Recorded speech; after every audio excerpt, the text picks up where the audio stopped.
Hey everyone, it's your girl Amanda the author and welcome to my channel. Today I will be giving you 5 do's and don'ts for how to write a series. Now these tips apply across all genres, not just fantasy, even though that's my preferred genre that I write in.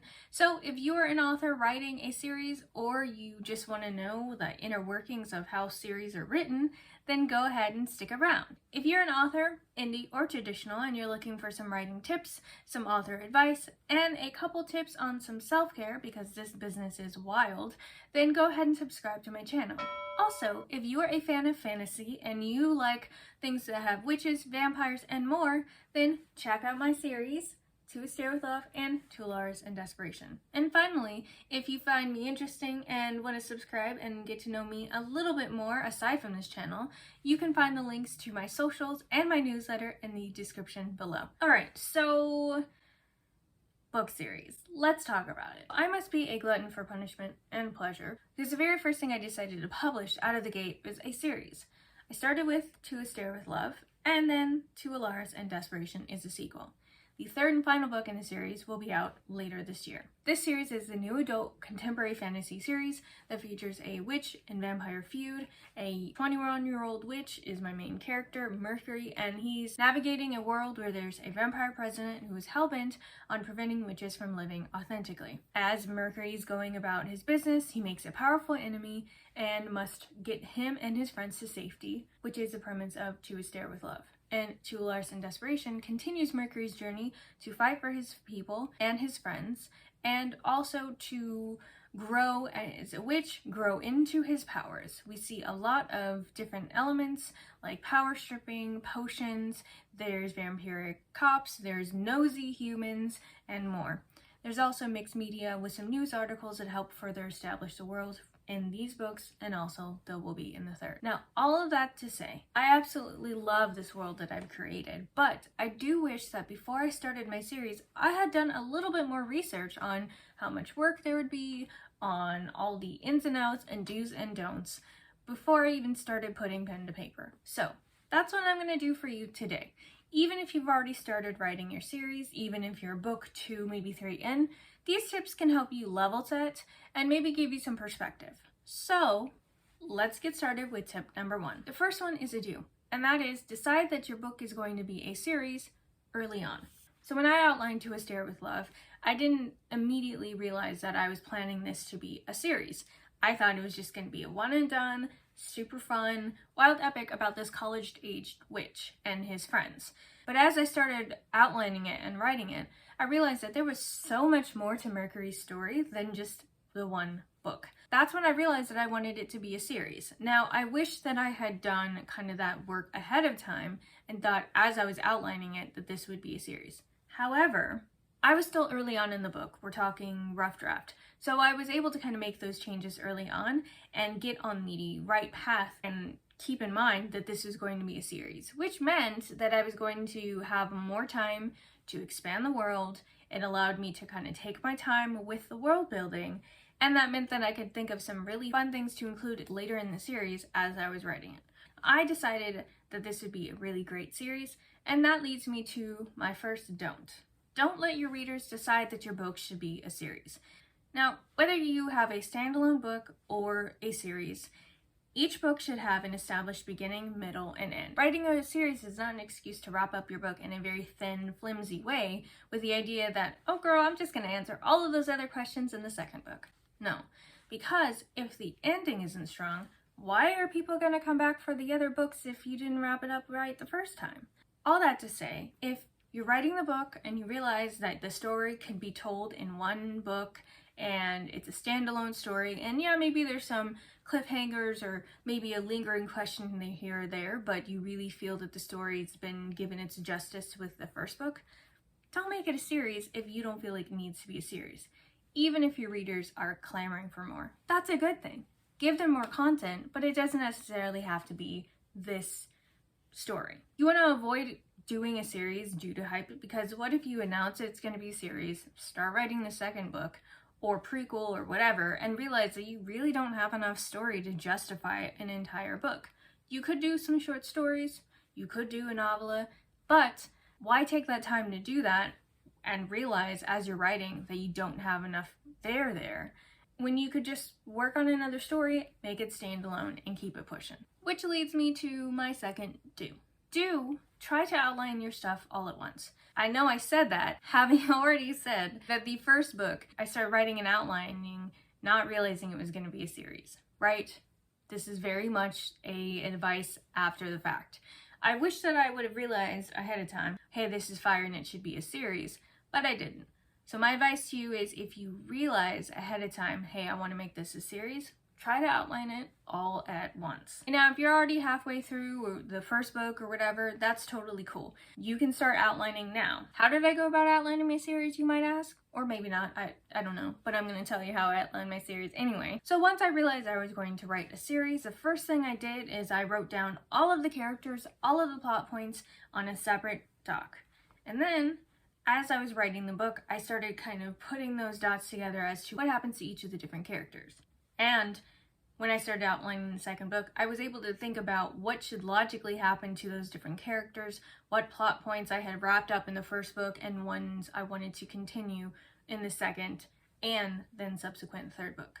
I kind of like to think about it as you're asking all of these questions and leaving all of these questions and whatnot in the first book, and each subsequent book you can start answering those questions and then asking more. So by the third book or your final book, you're kind of able to answer all of those questions, if not most of them. Now, the don't combo for this is don't leave things unaddressed. Now, I'm sure we've all heard of that Chekhov's gun quote, which is basically, if you say in the first chapter that there's a rifle hanging on the wall, it needs to go off in the second or third chapter. Otherwise, why is it there? I'm talking about something very similar to that, which is if you say something is the case with a character, if you introduce a new character, a plot point, an element of the world that is significant or appears significant, don't leave it unaddressed, especially in a series. Because while you might think that you have more time to address things, and you do, it's important that you kind of touch on and hint at these little Easter eggs throughout the series. It's important that if you make something a big deal, that you address it. My next do for a series is take this opportunity to expand your world.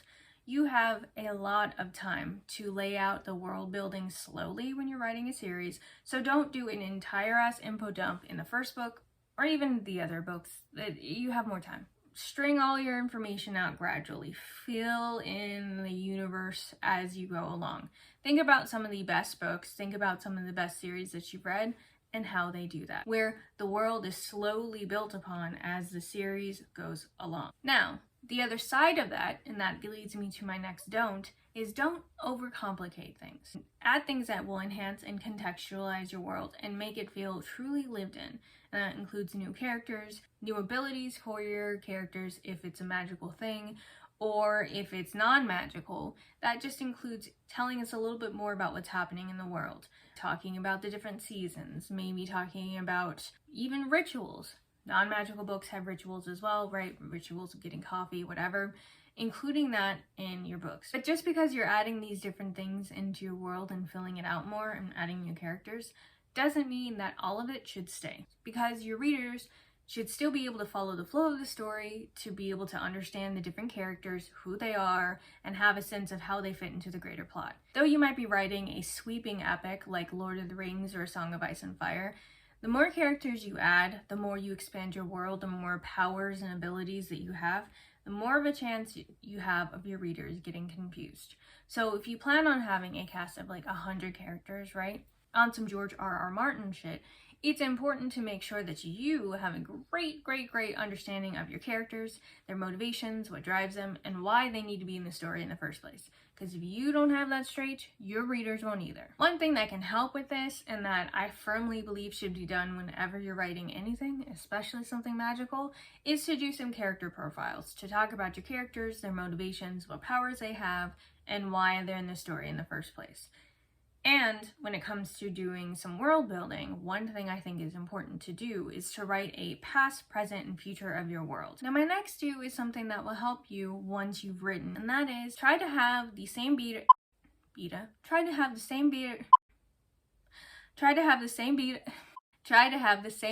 readers who are reading the first book read the subsequent books in your series. This is important because these are people who have been there from day one. They've read how the series has progressed from rough draft to rough draft, and so they have a good grasp and understanding of how the story's gone and ideas on where they think the story should go.